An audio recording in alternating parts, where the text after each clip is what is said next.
I had to really come to accept that I might never, ever be pregnant. Welcome to the Marvelous Moms Club podcast. Discover yourself, break out of mediocrity, and become the mom you've always aspired to be. Here's your host, Kirsten Tyrell. Hey everybody, welcome to another episode of Marvelous Moms Club. I'm so excited to be chatting with Jen Hatzung today. I said that right? Yeah, perfect. She's a fellow podcaster. You can find her and her co-host Danielle over at Percolates. They have a really awesome podcast. And I actually heard Jen on Dana Malstaff's Boss Mom podcast. So Yeah. I'm excited to get to know you here and share your story with my listeners. It's just fun to connect with other people in the community. Yes, it is. It's always fun to chat with other podcasters too. Yeah. For some reason, it's different. Like It is. You're doing the same thing. You understand the flow. It's just fun. Yeah, totally. And usually I find like less editing needs to happen too. Yes. So, yeah. They know not to like clap their hands and like shut their drawers and everything else. We've had some people on where I think they have a lot of bangles on, and I can tell they're hand talkers, which I am too, but I only have my Fitbit on, which isn't going to make any noise, but you can like hear the like swooshing on some of the episodes. So. That's true. Yeah, that's totally true. I know there's been one where somebody had like a book on their desk and they just kept opening and closing the cover. And I couldn't even see them, but that's what I assumed they were doing because it was the same noise over and over. It's fine. Yeah, I think somebody was actually opening mail one time on ours. I was like, oh man. How do you interject? So everybody listening, if I've ever asked you to be a guest on the podcast or if I ever do, sit still. Yeah. I mean, if you're going to do hand movements, like don't have a lot of bracelets on. Or... Yes. So tell us about you. You are a mom of one beautiful little girl. Tell us about Ellie. Yes. So Ellie was born in December of last year. So she's, at the time of recording this, she's about 7.5 months old. And I know every mom says this, but she is the cutest thing. Like the cutest. She has the biggest cheeks like you've ever seen. I love it. I'm not kidding you. Like sometimes she kind of topples over when she's sitting, and I'm pretty sure it's because of her cheeks. Poor girl. But she is 85% of the time the happiest baby you will ever see on the planet. Like even when she's fussy, like she's not even really that much. She's just like such an angel baby. I don't know what the book is, but a friend of mine gave me, a book to figure out sleeping, and you just pick one of those books, like what plan you're gonna follow. Mm-hmm. And there was like 6 definitions of children, and like one of them is like angel baby, and it was just like basically like no issue. And I'm like, that's me. And I know that I'm so lucky with that. So like I very rarely will you see me complaining about anything on social media, just because I'm like, there's not really much to complain about. So yeah. Well, and you deserve that. We were talking about that before, because you've had a long journey to become a mother. So why don't you give us the version of that story, because I think it's really cool. Yeah. So, okay. I hope I don't cry through this. You can. People cry here. It's totally fine. People cry listening. People cry telling. Perfect. So my husband and I are married in 2009. Oh my goodness. Like, I don't know why I just spaced right there. Hello. Yeah. 2009. We decided in the summer of 2010, we were going to start trying. I kind of knew, like, my body was always just a little bit off. I had some, like, female issues in the past. So I knew that I was going to have some difficulty. And so we kind of started a little bit earlier than I think my husband wanted to, because I knew that I was going to need to go to the doctor and we were going to have to do some stuff. I just never imagined that it would take 5 years. Mm-hmm. And so right away I was diagnosed with polycystic ovarian syndrome, and just some other things. I had a couple surgeries. I'm trying to give like a somewhat like condensed version of this, but I've taken so many different types of medications to try and help get pregnant. I started out on metformin, which is commonly used for people who have diabetes, but it also, something about it like can stimulate your body to get it going, the hormones or whatever that needs to. So I took that for a while, and basically I had morning sickness for 3 months, but I wasn't pregnant because the medication made me sick. Oh, that's fun. Yeah. So I was like, this is great. Yeah, I get to have morning sickness and I'm not even pregnant. I just felt nauseous a lot. And then we started on Clomid, and we did that, and we started at a small dosage and just like increased it. And you guys, Clomid is no joke. Like it is I've heard. Just like swallowing tons of hormones and you're a basket case. Like I'm not kidding you. I think that there were some times when I was taking that I was worse than I was the 4th trimester, like post baby. It was worse for me on Clomid. I felt like I was even more of like just like raging emotionally all over the place. Like it was a really hard time for me. Gosh. A friend of mine found out she was pregnant, and I was super excited for her, like so thrilled. And I know that it was like hard for her to tell me, and I was just like so overjoyed for her. But then there are some other people, I was in that stage in life when people started getting pregnant, and there was like some people who did know about our struggle, and I felt that the way that they shared it was a little bit hard for me. And so this was right around Christmas of 2010. And I just had a really hard breakdown. I like saw the post on Facebook, and it was just like, like too much. And I just fell apart, and I like locked myself in the bathroom and just like cried on the floor. And just cried and cried and cried and cried. My husband was pretty worried about me that like in that moment, because I was just like laying on the floor in the like fetal position on my side, just like bawling, because I was like, God, why? Like, why are you doing this? That's what I felt like. I was like, why are you doing this to me? Like, why do you keep putting me in this situation? And there were people who, when they found out they were pregnant and told me, like, I was so beyond thrilled. And it was when I got caught off guard. It was like when somebody made an announcement, and I just was like, it was like, boom, there for me to see. I was just like, whoa. And so that was the end of 2010. My husband, or was that 2000? No, I think that was 2011. Yes, that was 2011. Sorry. The end of 2010, I was just starting to like the metformin and all this stuff. So that was the end of 2011. 2012, my husband was gone for a good chunk of it. He was at officer candidate school. My husband's in the military. Yeah. And while he was gone, I had a couple of like minor procedures done, just some that some girlfriends had to take me to, and I just was a little bit uncomfortable. It was like every time I went into the doctor, they found something else that they were like, okay, we need to fix this, we need to do this. And again, nothing super major. And so did that. And then we moved across the country the summer of 2012. And when we got to our new place and settled in the fall, I just kind of was like, you know what? I don't even want to think about this. And I didn't really – it wasn't until the following spring that I even like made a doctor's appointment to be like, I should just, go do all that normal female yearly checkup things. Went in, had great doctors. I found out I had a septum in my uterus, which is basically just a little wall. And so it doesn't prevent pregnancy, but it was something that if I were to get pregnant, it could then be an issue, because it was, if you were looking at a picture of like your uterus, it's just almost like a wall in it to separate it. So very easy, like surgery. They just basically go in and like snip it, and it's like elastic, and it just like bounces back and good to go. So I did that, and then we did a couple of rounds of IUI, which is intrauterine insemination, I think is right, but not IVF. We did a couple of rounds of that.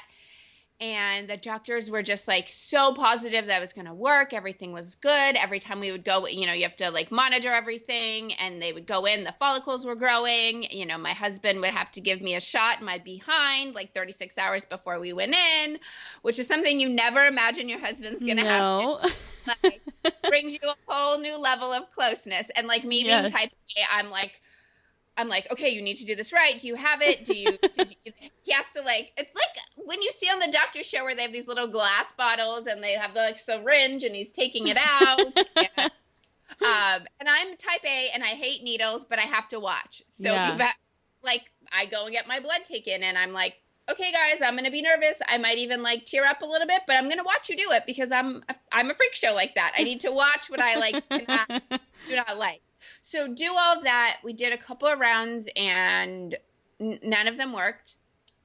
And so that was hard for me. And then my husband was getting ready. So that was the fall of 2013. My husband deployed in February of 2014. And even before he left, I was like, you know what? This is what, like, well before he left. So after a couple of failed rounds, it was like, this is clearly not meant to be. Like, the Lord is showing me that this is not his plan. And we've always wanted to adopt. We talked about this even before we were married. And so we were like, we're just going to pursue that route.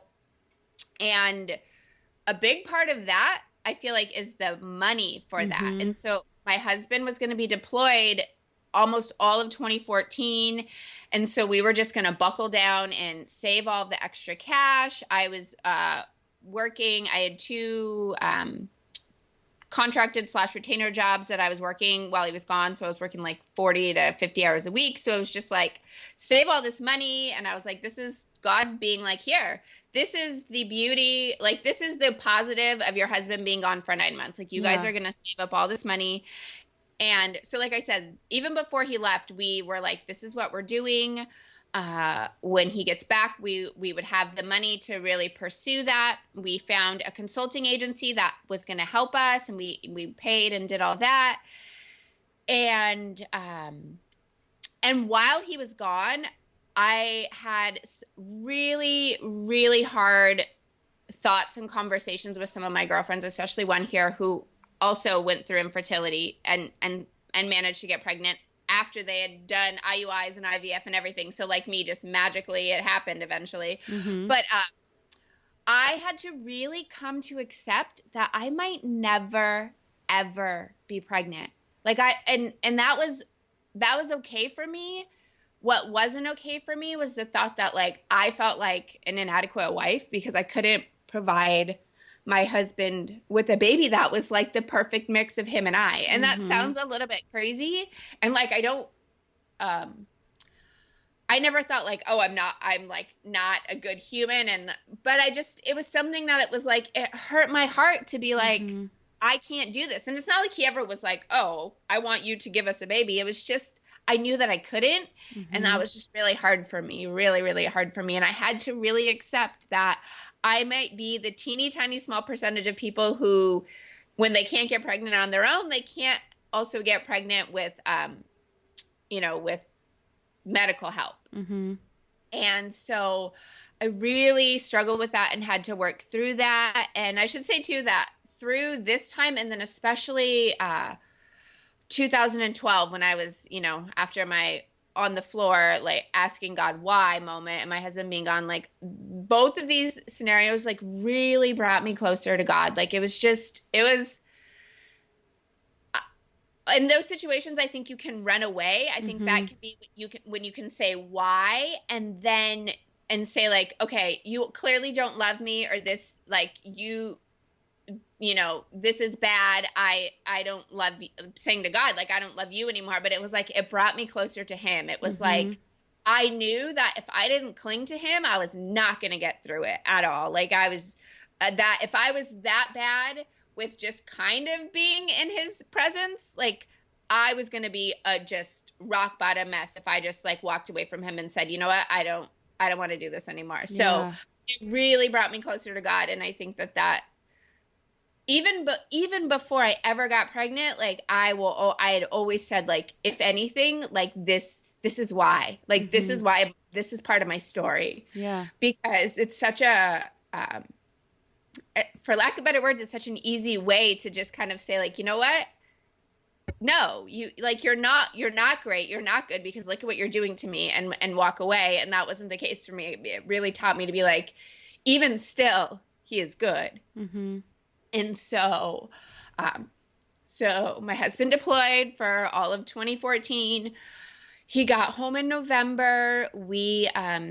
The day after Christmas, we took a trip to Europe. It's a trip we had been dreaming of for many years. And so in addition to saving all the money for the adoption, we had like saved all this money to, pay for this trip and do this. We spent 2 weeks in Paris and Rome, just reconnecting after him being gone for so long, just eating cheese and drinking wine and just exploring all of Europe and just really like loving life and just really like it was a really good strengthening time for our marriage. Yeah, I bet. Yeah, so we came home March. So we came home right after the new year in 2015. Then March of that year, which is only last year, we we traveled up north a little bit, and we went to a weekend where we had to go do certain training for our adoption agency and like our home study and stuff like that. The state of Virginia requires like certain training. So we went up and did that. And you guys, before I was pregnant, I was a crazy type A planner. And so leading up to this training, I was a little bit angry. So I don't know if I've ever shared this before. I've shared it with some of my close friends, but I was really angry about how much adoption cost. I just felt like, not even for us, because it was like God provided us this situation where we could save this money to do this, but just for everyone else who wants to adopt and for the children who need to be adopted, because I was like, this just seems like, it just seems crazy to me. And I know so many people say this, but I was really angry, and it just really got me fired up and upset. And so I was kind of not looking forward to the training because I was just like this. I was just really angry about the situation. Mm-hmm. And we got there, and I was really calm and at peace about everything. Like there were other families there where a lot of the women were just so dead set on like, I need to get this paperwork in by this date so this happens so it can all happen as soon as possible and all this stuff. And they were just really overwhelmed by that. And normally that would be me too. And I was just very much like, this is going to happen when it's going to happen. And we did the training on the drive back home. Both my husband and I there were some things we were both apprehensive about the type of adoption we were willing to do. And we both were just like, you know what? After this training, like the Lord is showing us, like, we just need to be open to whatever, whether it, the birth mom was exposed to drugs and drinking and stuff like that. And so we were just open to any of that. And so that was a Sunday. I'm not kidding you guys.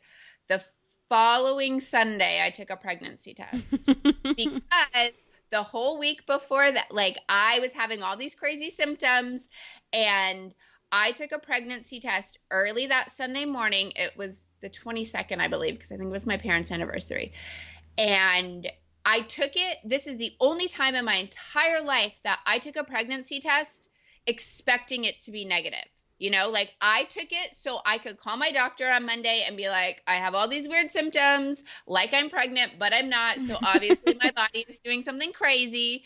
So I knew, based on probably the like dozens and dozens of tests I'd taken in the past, I knew that you needed to take it in the morning first thing, because that's when you, for lack of better words, when your urine is most potent. So like to show that, like, whatever chemical it is. So I don't tell my husband, I get up, I take the test. I don't even wait for it. I like put the cover back on. There's a little basket behind the toilet. I like stick it under the stuff that's in there, go back, lay down. We just talk in bed for a little bit. He gets up to go make coffee. So I'm like, oh, I should go check on this test. Again, haven't told him yet. Go in, I look at it, and there are distinctly 2 lines on it. And on the test, it says 2 lines equals pregnant. And I like yelled for my husband to come upstairs. And he was like, what? Why? No, I'll come up in a minute. He thought that like the toilet was overflowing or something. He's like, I don't want to deal with it. But I was like, no, you need to get up here right now. And then I crazily like shoved this test in his face, and I was like, does this say what I think it says? And then I proceeded to hyperventilate. And And then I sent him to the store to buy 10 more. Yes, the ones that say pregnant on them, you know, because I needed to confirm that this test that's been sitting in my house for, 2 years was correct. Wow, I love it. So yeah, so that all of that. But it was a crazy, and I will say we never we talked a lot about doing IVF, and it just never felt right for us. I know lots of women who have done it and it's worked, and I think that that's great. Just for us, it was honestly a total financial thing. It was like, if we're gonna spend this chunk of money, let's just do it towards adoption. And I know like adoptions can fail, but it's not like if it fails, all of that money is just gone. And so for us, it was just like, we are not going to get this chance to very quickly, save and make $20,000-$30,000. So we're going to do it that, we were just going to do adoption. Wow. Well, I love that story, and I love the way you tell it. And I love how, in spite of it all, like, your faith increased, which I think is amazing. And it is true. People can go either way. They really, a lot of times people go the route where they kind of give up on God, and it doesn't really ever lead to anything better, except for, like you said, it would just be worse. Like, if I was this bad with just a little bit of like resentment, can you imagine if I had like given up on God completely? So I think that's really amazing. And I just don't know how, like, I don't know. I've come to that point even as a mother now with 3 kids. Like, I can't do it by myself. I can't even, I can't do it. There's got to be more than just like earthly people helping me. I have to have angels helping me. I have to have God's support. This is definitely not like, there's a video that my church put out that's like, motherhood is an eternal partnership with God. And it's so true, because it's like, he gave us the children. We can't do it alone. I mean, anything in life, we're not supposed to travel this whole path by ourselves. He didn't send us down here and just be like, good luck. Yeah. Hope you do totally. okay. Totally. Oh my gosh, that's so true. And I actually saw that firsthand again, right after Ellie was born. We ended up in the hospital for a few days. It ended up being nothing. But when you are a first-time mama and you have a 5-day-old baby, no, she was 10 days old. Sorry, 10 days old. Getting an IV, getting a spinal tap, everything. You're just like, your world is rocked. And I was just like, hello. I thought we were good. I thought we've been through enough. Like, you've showed me, like, you are good, like, you are in control, like, please. But again, everything ended up being fine. But it was almost like God needed to show me right in the very beginning, like, don't get cocky. Don't think that, like, you can do this on your own. Yeah. Like, so I'm here. And I'm awesome. in control. Things are gonna go on my timetable, not yours. So just continue to remember that, is what I feel like God was telling me then. That's awesome. Well, I think it's really cool too that your husband was away for a long time and then you guys reunited. And I mean, you probably weren't pregnant in Europe. Obviously, I don't think you got pregnant in Europe, right? Yeah, but right. Just to have that, like, I don't know, I feel like that appreciation, anybody who's had like the military experience, that appreciation for your time together, and all that stress finally kind of gone. Like, the stress of him being away is still a blessing that you guys were able to save all that money and being able to like feel prepared for whatever came your way. I just think it's always, hindsight's 20/20, right? But it's so cool to hear somebody's story when they can look backwards and be like, oh, but this all happened for a reason, and this bad day happened for a reason, and all of it came together for. And you would do it all again if you knew you could have Ellie, right? Like, you would, everybody would say that. You would suffer every bad day if you could have Ellie. Yep. Absolutely. Absolutely. And no, the trip to Europe was so good for our marriage. And I think it was, again, like a restart. It was God's way. Yeah. And it was God's way of being like, here, you guys need this. And because I'm about to rock your world in like the best possible way that you could ever imagine. So, yeah. So what's it like now being a mom? You're not working. Are you still working for other companies doing what you were doing before?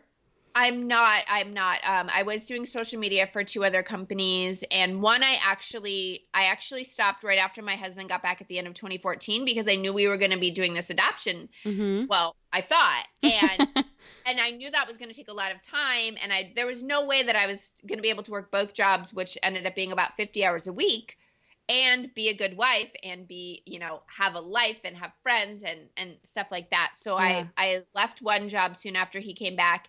The other job was much more flexible and just overall like a better decision for me to continue to work with. And then I actually got really sick when I was pregnant. Of like course. 7 weeks hit and I was like not like nauseous sick. I was like vomit multiple times a day, go to the emergency room, get IVs, take medication, still be sick. And so I had to take some time away from that job because I was like, hey guys, you can't rely on me. I can't even rely on myself. Oh my gosh. And my husband was, so right after Europe, he transitioned to a different job. And so he was actually out to sea a lot for the first couple of months of my pregnancy. So I was basically on my own being really sick, which again, God showed me very, very early on, like you have to ask for help. I had to thankfully my sister is in the area. My 2 really good girlfriends are here, but I had to rely on them to take me to doctor's appointments. They were both, 2 of my friends were getting ready to take me to the emergency room, and literally the hand of God was like, I'm going to make your husband come home a day earlier than he was supposed to. And like, he showed up at home. He didn't know. Wow. Like I sent him the email but he had already left the boat, and I'd emailed him and was like, I haven't kept anything, even watered down, in over 24 hours. I'm taking a shower. And then so-and-so is going to take me. And he was home. I was just like, holy cow. And Wow. he saw me. The first thing he was like, you don't look good. And I was like, no kidding. Welcome home. He was like, he's like, I've not ever seen you that bad. But so he knew immediately, like when I was like, yeah, I need to go to the emergency room. He knew that I was like, I was not milking anything. It was like, right. Yeah. Wow. So then I went back and worked with them for a while. And then just after Ellie was born, it was just, I felt like the Lord was telling me not to go back. Mm-hmm. Not because the job was bad. Like I loved the women I worked with. It was such a great community. It was such an amazing job, but it was just like, I knew I was not going to be able to do anything well. I was not going to be able to be a mama, be a wife, host our podcast, and then do a good job in this role, which I want to do. I don't want to, phone it in for them. So I just knew that it was something I needed to do, and that was really hard for me. So, wow. But I listened to him. I listened to God. I was like, all right, I'm not going to try to do this and then listen to you 4 months later. I'm going to do it now, even though it seems like it's not the best idea. But yeah, well, that's the true, like, I don't know, it's true faith when you don't necessarily know why or how or why now, but you do it anyway. Exactly. And so I'm doing a little bit of consulting on the side, but like nothing as busy as I was before. Mm-hmm.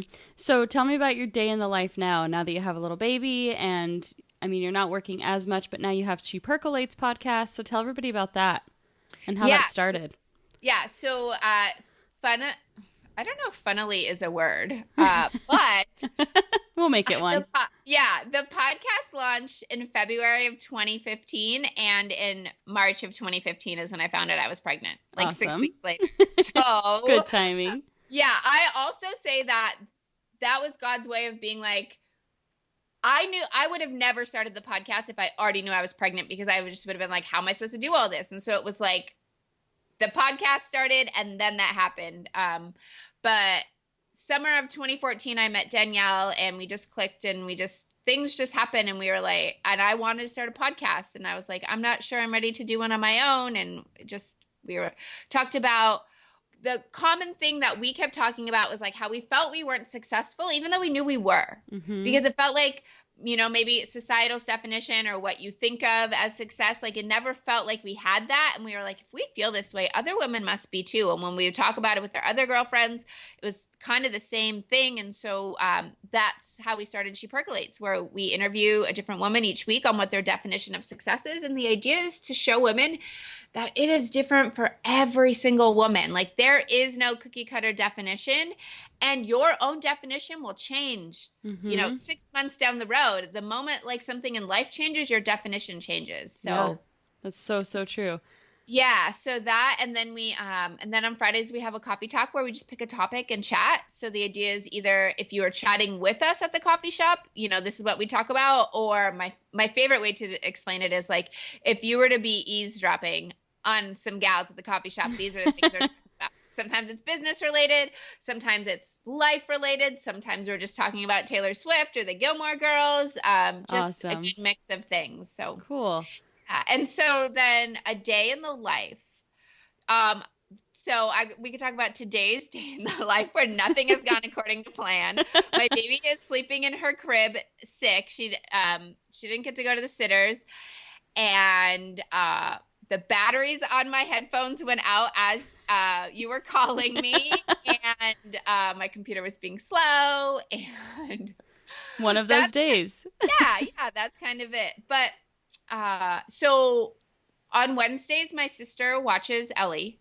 And so that's kind of when I get a bulk of my work done, a good solid 5 or 6 hours of steady work. And then I try to get work done when Ellie's napping during the rest of the week. And so normally she takes a couple of different naps, and normally I can get one that's at least 90 minutes long. And so I can usually knock out something there. And then, it constantly feels like it changes all the time, right? Yeah, and I'm doing a lot of things, but not feeling very productive at the end of the day. I know that feeling. Yeah, I shared this with a girlfriend, and I think I shared it on social media the other day. It was like, motherhood is where you like hurry up and clean up one mess so you can like wait to clean up the next mess. Yeah. And that's kind of what life feels like, is like I feel like I'm very busy, but not when not when you think about like, oh, in college I was busy, studying and doing this, or when I was working full time, I was busy, getting all these projects done. Now I just feel busy, but I don't. You don't really know what you have to show for it at the end of the day. Yeah, Besides being alive and having like a child that's fed and clean. Yeah. Exactly. My husband is gone this week, which is actually our first long stint of solo parenting. He stays at work overnight like every week or 8 days or so. So I'm used to that, but this is the first longer stretch. And so yesterday, witching hour starts at about 4:30, and from 4:30 to 9:30, it was go, go, go. And then I sat down and I was like, oh, maybe I should make dinner. Maybe I should make myself something to eat and eat dinner. And because Ellie wasn't feeling well, I was like, I also then need to just put myself to bed because she probably will wake up in the middle of the night. So I need as much sleep as I can. Yeah. Yeah. I had no sick baby, but I had a similar night last night where it was like 10:15. Oh, maybe I should eat. I'm kind of hungry. I made the kids mac and cheese, and I was like, maybe I should eat something. Honestly, I feel like that is how I lost a lot of my post-baby weight, was like forgetting to eat. Like, just didn't do it. Yeah. That's a good problem to have, I guess, in that regard. You get to lose a little bit of weight, I guess. Yeah. Unless you're like remembering at 11 o'clock to eat and you're shoving whatever you can find in your face, like, which is sometimes what happens for me over here, like scraping the macaroni and cheese out of their bowls that they didn't finish. Yeah. I just have to not keep anything like that in the house, because I won't eat just a little bit of it. Like, I'll eat the whole thing. The whole thing? Like, I won't just eat a few cookies. I'll eat the whole, like, box. So it's good you know yourself then. Yeah. I feel like I'm going to be such a bad mama because we're not going to have, like, that stuff in the house, because I have no self-control. No, that's good, mama. That's good. So. Odds are your child won't have self-control either, so. My kids don't, so we can't really keep a lot of that in the house either. And my husband doesn't either. Like, he will full on, like, if he sees like a thing of Oreos, he will eat them until I'm like, you should probably stop. Like, you've had 12. You're going to feel sick. It's probably time to stop. It's time to stop. You should have stopped like 9 cookies ago. So, yeah. Sounds like a guy after my own heart, because Oreos are my weakness. I can't even go there. They're so good. They are so good. So tell me what you're reading right now. Okay. So I just finished a book called, it's a really funny title. It's called China Rich Girlfriend. I was wondering about this when you sent the email to me. Yeah. So it's chick lit, and I'm trying to see if I can find the other book. No, it's not up here either. So it's like the sequel or book 2 to the book called Rich Asian girlfriend, I think, or Crazy Rich Asian. That's what it is. That's the first one. So it is just, it is like real world, like Real Housewives of like Singapore and China in a book. Nice. So like this guy, it's written by a guy, and it is just, it's super chick lit, guys. But if you're looking for a good beach read or just something to just really like take your mind to brain this like relaxer. Yeah, it's so good. And so it really, it there's like some history stuff in there too, because it talks about just certain things. It really is. I feel like I've had a hard time describing it to people, and what I just said is the best way. It is Real Housewives of basically Asia. And that's and so these women and the characters are very rich and wealthy, and the storylines are super crazy. And it was like, if someone was going to write this, like, or like if there's like, this is, if someone was going to write a book based on like these Real Housewives shows, like this is what it would be. And so it's really good. Sit on the beach, like chick lit. So awesome. Yeah. Well, it's good that you can still make time to read, like in the middle of all the other stuff that you're working on. I have, I feel like reading has been something that I've been craving again. I was not for a long time, and it just is a really good way for me to decompress. And so I like to try and get a little bit in.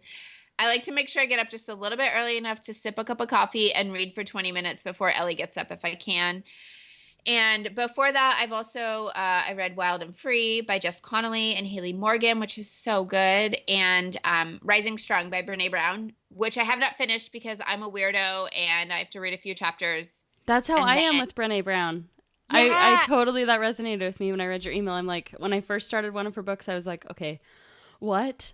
Like, I need to process this, and then I'll come back. Yeah. So we actually did a whole podcast episode on in Rising Strong. There's this thing she talks about called Day 2. It's basically like when you're really in deep to something and you just want to turn around, but you're too far in, and it's a struggle, and everything seems really hard, and it's really awkward. And it just, it was such a good part of the book. And I didn't read a lot. I stopped reading it for a while after that because I was like, I just need to let that marinate so much. Yeah. And then another part in that book was, the end outcome of it was basically like reminding or asking yourself when you're in situations and either you feel like people have let you down or you're judging people, like ask yourself, like, are they, like, what if they're doing the best that they can right now? Like in this moment, regardless of what they're like, regardless of how you would do it differently, what if this is this is the best that they can do right now? They're trying as hard as they can, and like you would give them so much more grace, and you would hope that somebody gave you that kind of grace. And so that was such a huge eye opener for me. Like, I swear to you, every day when I see things, I look at that. Even when it's something as simple as somebody wrote just like a passive aggressive comment on Facebook, and I'm like, what if they're just doing the best they can right now? What if, that's their way of just dealing with something that's really hard and they're struggling with, and they have a pain that I can't understand. It's simple things. I look at everything and I'm like, what if they're just doing the best that they can? And that's been a huge eye opener for me. That's awesome. Cool. Those are all good book recommendations. I'll be sure to link to those in the show notes so you guys can check them out if you want like a Real Housewives Asian read, or if you want some Rising Strong, whatever suits you for today. That will be perfect.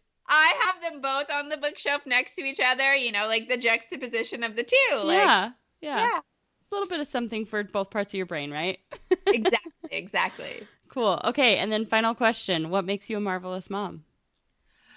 Oh, so I have to say this is a tough question, which I like struggled to when I was like, writing you in your email to say, because I feel like I know that everyone is just always figuring out motherhood, like it's just, if somebody's like a few steps ahead of you, it looks like they have it figured out because they've already been there. And so they can give you the advice because they've already done it. But really everyone is just, we're all figuring it out together. And I feel like you really learn that once you have kids, like you see everybody who is a mom in a different light, not in a bad light, but just differently. Yeah. And so I still feel like I'm so new to this, even though I do obviously somebody who has a baby tomorrow, I'm going to be able to impart so much wisdom on them because I'm 7.5 months ahead of them. Mm-hmm. But I would say the one thing that I feel like keeps me sane and grounded and happy is just like, I'm okay being different. Mm-hmm. I'm okay not doing it the way that everyone else does it.